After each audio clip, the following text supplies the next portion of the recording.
नमस्कार विद्यार्थियों। आज अपन बात कर रहे हैं अंतर्राष्ट्रीय तिथि रेखा की। अंतर्राष्ट्रीय तिथि रेखा क्या होती है, किस प्रकार से विश्व में दो अलग अलग तारीखें होती है। यानी 180 डिग्री जो रेखा है अपनी, इस 180 डिग्री रेखा को अंतर्राष्ट्रीय तिथि रेखा कहा जाता है। यानी 180 डिग्री देशांतर रेखा को अंतर्राष्ट्रीय तिथि रेखा कहा जाता है। जैसे अपन इसमें देखेंगे, यह भाग हो गया आपका रूस का, यानी एशिया महाद्वीप का हो गया, और यह भाग हो गया आपका उत्तरी अमेरिका का। ठीक है, अब इन दोनों के मध्य में ये जो रेखा खींची गई है, इस प्रकार से ये रेखा जो है ना, वो 8 जगह से जो है ना, ऐसे टेढ़ी मेढ़ी रेखा रही है। इसी को 180 डिग्री देशांतरीय रेखा है ये।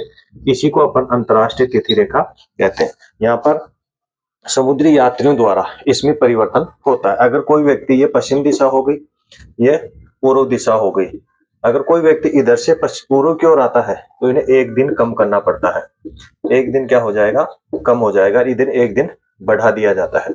कैसे, अगर यहाँ पर 24 तारीख है, तो अगर कोई समुद्री यात्री यहाँ पर जा रहा है तो इधर 23 तारीख मानकर चलेगा, यानी 25 तारीख मानकर चलेगा, तो ही आगे है ना वो समय उसके बराबर हो सकता है। अगर यहाँ से कोई यात्री आ रहा है तो वो यहाँ पर 25 तारीख है, तो यहाँ पर वो 24 तारीख मानेगा। यानी ये अंतर्राष्ट्रीय तिथि रेखा है।